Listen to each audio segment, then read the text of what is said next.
We covered this in 1993. The Cold War just ended. We're in the process of privatizing Russia. George Soros writes this short book called Toward a New World Order, The Future of NATO by George Soros. And this is the same year. Was it the same month? Yeah, November 1st, 1993. And the whole thing was about creating this common market as well as the common currencies. And these are two things that Soros is mega invested in: markets and currencies.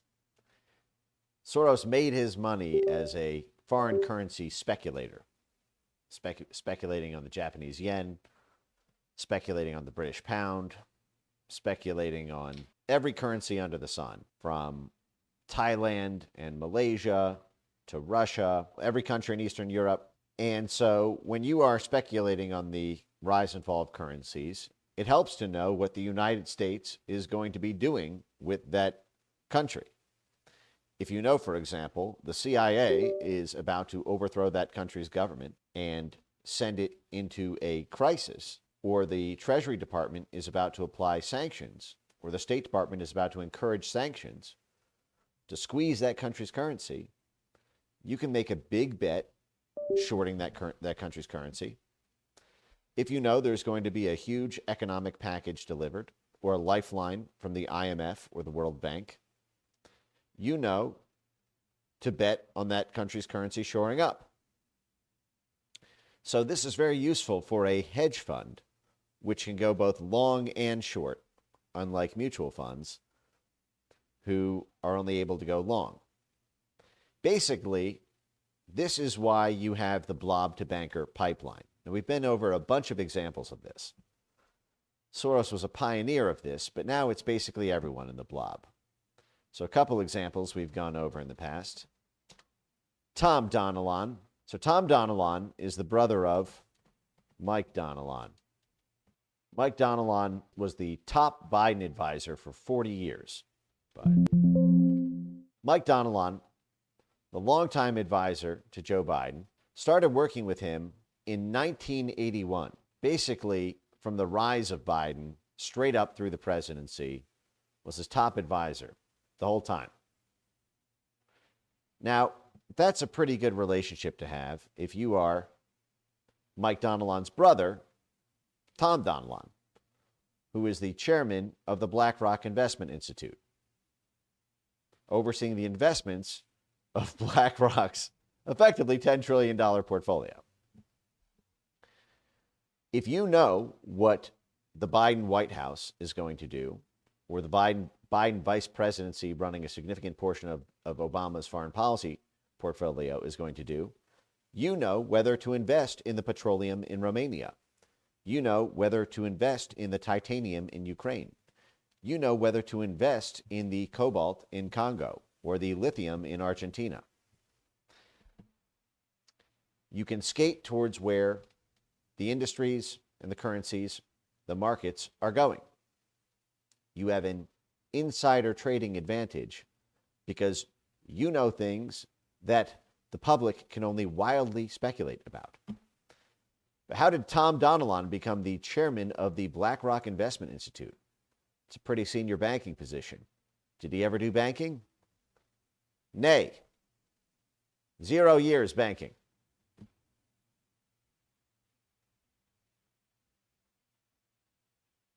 How do you become a banker?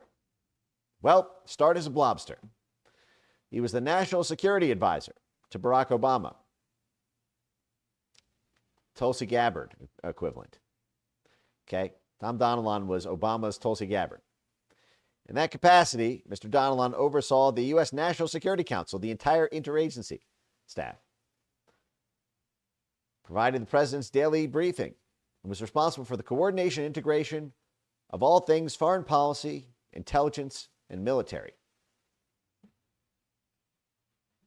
He also served as Barack Obama's personal emissary to a number of world leaders. Previously, he was Principal Deputy National Security Advisor. Crisis management. Boy, they're all in crisis management. You know, I'm something of a crisis manager myself. Before that, Mr. Donilon chaired the Obama-Biden transition at the State Department. So he was the one in charge of staffing up the State Department for President Obama. State Department to BlackRock. Okay? Blob to bank. Pretty good job. Pretty good Rolodex of people to ask, hey, what's going to happen to the markets around the Black Sea? Hey, what's going to happen? Should we invest in Raytheon, in Lockheed Martin, in Boeing? Should we invest in military contractors? Say, is there going to be a war? That'd be a good thing to know well before the market does, because you know everybody in the foreign policy world. You know, you were in charge of the military intelligence and diplomatic integration. It gets better. But how do you get that? How do you become head of the transition for the State Department under Barack Obama? Well, he's a distinguished fellow at the Council on Foreign Relations. And we're back. We never left. Also a senior fellow at the Harvard Kennedy School's Belfer Center. Oh, that reminds me. We got to finish the Gene Sharp article. We got to get back to this. The Harvard Belfer Center, that is the Harvard CIA, the CIA at Harvard, its successor after the Kissinger Gene Sharp Color Revolution outfit that was previously called the Center for International Affairs, the CIA at Harvard, dissolved after the COINTELPRO scandals. And it came back no longer as the CIA, the Center for International Affairs at Harvard. They put an S in it. The Center for Science and International Affairs. See, we're not CIA anymore. Columbia University. We're back. Just like last week's stream when we went over Philip Mosley and the creation of Sovietology and the merger of academia and intelligence, where the Secretary of State in the 1950s said there's no dividing line between government work and academic work because of the fusion of academia, intelligence, and philanthropy, big philanthropy, funding. Aspen, Brookings, Trilateral Commission. This man has never met a Blob institution he did not fall instantly in love with. But it gets better. How did he get there? Well, back in the Carter days, he was Assistant Secretary of State and Chief of Staff at the State Department during the Clinton administration. So he was the gatekeeper to the State Department. The Chief of Staff is the power behind the power. It controls gatekeeping, access to the president or to the Secretary of State. Mr. Donilon was responsible for the development and implementation of the department's major policy initiatives, including NATO expansion. Oh, well, that's great to know if you are going to be the chairman of the BlackRock Investment Institute. If you are the one in charge of implementing NATO expansion under Bill Clinton in the 1990s, right when the Cold War ended, you probably know a lot of people in NATO. You probably know a lot of people at the Pentagon. You probably know a lot of people and a lot of arms contractors and a lot of industries that open up at the barrel of a gun when you have state-held assets and they are going to be privatized under the barrel of a gun, or when you are going to militarily take over a country and install a vassal state government, and now suddenly all of the oil opens up. Suddenly the export markets open up. Suddenly all the lithium and cobalt and copper and aluminum and coal opens up. Pried open by tanks of NATO. Now the awards. This is juicy. Mr. Donilon has received the Secretary of State's Distinguished Service Award, the National Intelligence Public Service Medal, the Pentagon Medal for Distinguished Service, the Chairman of the Joint Chiefs Distinguished Medal Award, and the CIA Director's Award. That's how you get the job as the chairman of the BlackRock Investment Institute. okay? Notice, worked for 30 years as a floor trader at Goldman Sachs, made my way up into middle management, oversaw a mutual fund at Vanguard for 15 years, got a 9% year-over-year return on investment. Fuck all that noise, okay? That's slow money. You want the real money, you hook into the blob. Okay? You hitch your investment hypothesis to information that's classified. Okay? Or shall we say, sensitive but unclassified.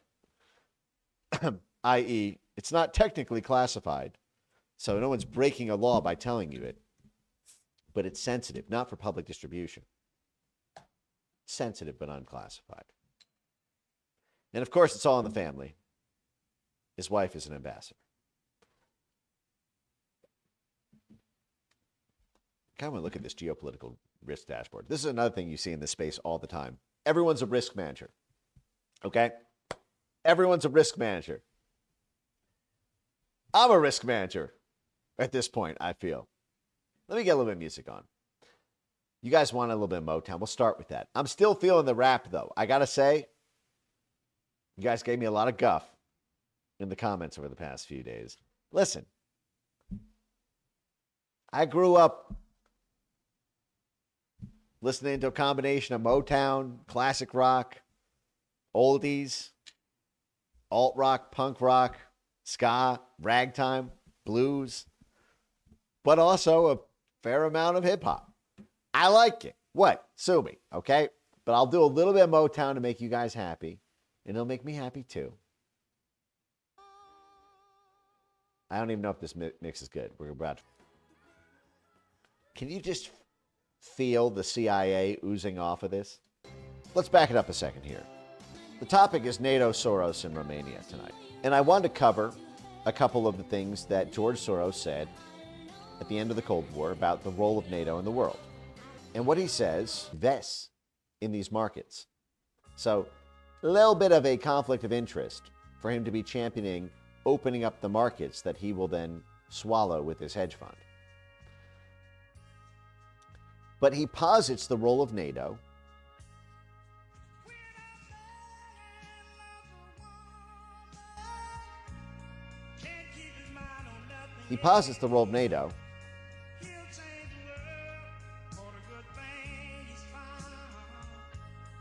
if it wants to be the basis of the New World Order, if NATO has any mission at all, it is to project its power and influence into the region, ourselves, in Central and Eastern Europe, Romania. And the mission is best defined in terms of open and closed societies. Open meaning it can be penetrated by the CIA. Open meaning it can be penetrated by multinational corporations and folded into the empire. That's what open means. Open and closed societies. So when you see Jared Cohen's Alliance for Youth Movements turned movements.org, it's an online marketplace that connects dissidents, CIA-backed rebel groups, and political groups in closed societies, meaning NATO wants to regime change it. That's all. That's the only working definition of closed society. It doesn't mean whether it's open or closed, okay? Closed just means NATO wants to overthrow the government, okay? They will define our society as a closed society when Trump wins, as they did calling him an authoritarian in term 1.0, and like they're saying now. They will define Western countries like Italy as a closed society. Or if Nigel Farage had won, they'd call the UK a closed society. All it means is NATO wants to overthrow it. It means it's closed out from their influence. So it connects basically NATO and CIA-backed dissident groups in countries who want to overthrow with people here in Langley and London with experience to help them. Just reach out. Just reach out and we'll be the inside guy for the State Department. Organized insider auctions of prime national properties. The Harvard Endowment and billionaire speculator George Soros were the only foreign entities allowed to participate. This is how they bought up on the cheap the new private markets for Russian oil and Russian steel. They also bought up the IMF-subsidized domestic bond market. Harvard Endowment, the largest endowment in the world, $50 billion, and George Soros. And again, the whole thing ran through USAID. USAID handed it over to Harvard Aid, the Harvard Institute for International Development. Jeffrey Sachs, today the whistleblower about all this,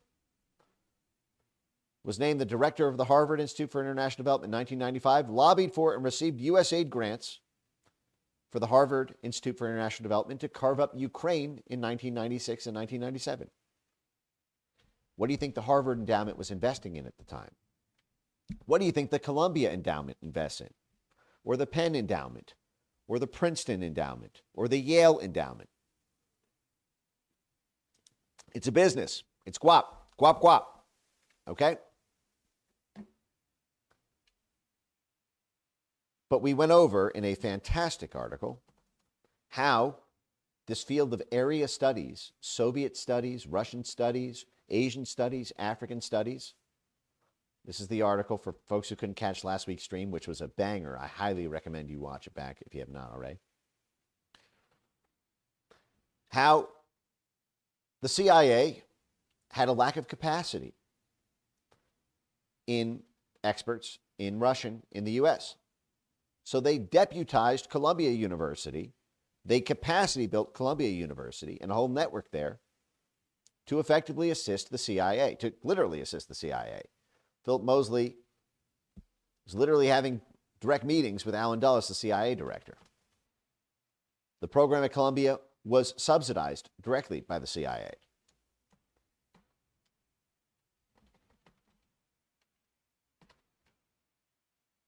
And in fact, it was revealed that Philip Mosley, who ran that Columbia Center, had national security clearances at the CIA and the State Department. Created that whole network. And so lo and behold, this same CIA program for back channeling with dissidents in foreign countries under the rubric of youth mobilization, getting the young people as your dissidents, was a joint project between Columbia University and the Department of State. Now, what's interesting is that Google was also attached to this because Jared Cohen's path to power. Oh, so I just want to read this actually real quick. Brought together digital activists, technology and media leaders, and NGOs and governments to create a network of activists using technology for the movements and campaigns. Okay? So why is Google involved in this? Well, Jared Cohen would go from being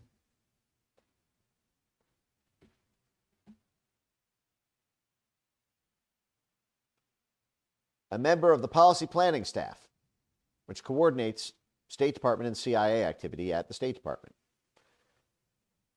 He got there at the tender age of 24 years old as a Republican under the Bush administration and was one of the few members kept over when it switched from Republican to Democrat, when Obama won and Hillary Clinton became the head of the State Department.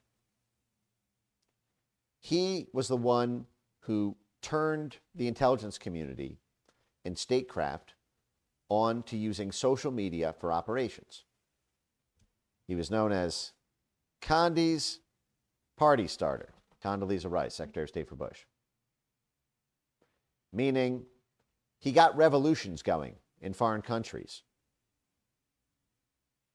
by using Facebook and Twitter having the State Department use Facebook and Twitter and YouTube, having the CIA use Facebook, Twitter, and YouTube to organize protests and to recruit dissidents so that we could topple their governments, pry open their markets, and have London and Langley descend on their governments. He was Time magazine top 50 most powerful people in the world by his 30th birthday, and then he left to the shock of everyone. They thought this kid's going to be president one day, but instead he left at the height of his power after effectively organizing the Arab Spring, the Facebook and Twitter revolutions that he was credited for by Stratford, one of these private CIA for-profit analyst firms, to become the head of a one-person think tank at Google called Google Ideas, which would then change its name to Google Jigsaw. And Google Jigsaw would create the world's first retail weapon of mass deletion. It's called Perspective API, Perspective. And Perspective was a gun to scan and ban the internet for keywords, to censor at scale, and solve the human content moderator problem that they were having. They couldn't delete Trump tweets quickly enough, tweets from Trump supporters or Brexit supporters. So they used Google AI to do it. Jared Cohen leveraging his special set of skills. And Cohen ran Jigsaw for about 10 years. What did he do after that? Well, now, from blobster to banker, he is now the president of global affairs and co-head of the Goldman Sachs Global Institute at Goldman Sachs. He's also on the firm's management committee. Okay? Notice the similarity here, by the way. Tom Donilon, chairman of the BlackRock Investment Institute. Jared Cohen, co-head of the Goldman Sachs Global Institute. President of Global Affairs. When Goldman Sachs wants to know where the markets are heading in Eastern Europe or Central Asia or North Africa or the Middle East or the Western Hemisphere, they don't crunch the numbers, man. Wow, all these investment banker spreadsheets, man, they're so sophisticated. We read the alpha. We look for all the volatility, man. It's science. No. You just have a blobster who can make a couple calls to know what the Biden State Department is going to do in the region. Oh, Naftogaz is going to be pried off of Ukraine's public government. It's going to be turned over to private investors. There's going to be a private market in the gas space in Ukraine. Oh, Gazprom is about to be destroyed because we're going to sanction Russia into oblivion in 2 months. And we're going to run a sanctions campaign throughout all of Europe. And it will be replaced by North American LNG. Oh, I'm going to invest in LNG. Okay? That's how it's done in the big leagues. That's how winning is done. That is why all the big commercial banks bid on these people when they leave service. They bid on the Tom Donilons when they leave the government. They bid on the Jared Cohens. He's probably got offers from Citibank and JP Morgan Chase and BlackRock and Vanguard and State Street. Took the one at Goldman Sachs. Let's keep going. What's Mark Milley doing now? Chairman of the Joint Chiefs of Staff. He gave a fawning speech in October 2024, just 5 days before the Trump election. General Mark Milley tells bankers, "Thank you for your service." So this is General Mark Milley gave a fawning speech on Monday to a sea of tailored suits at the American Bankers Association in New York. Milley has found a new calling, sharing his strategic expertise with those who can make him money. And he's now a senior advisor to JP Morgan Chase. You think that's useful to the billions of dollars of assets under management at JP Morgan Chase funds, to have the chairman of the Joint Chiefs of Staff telling you where the markets are heading?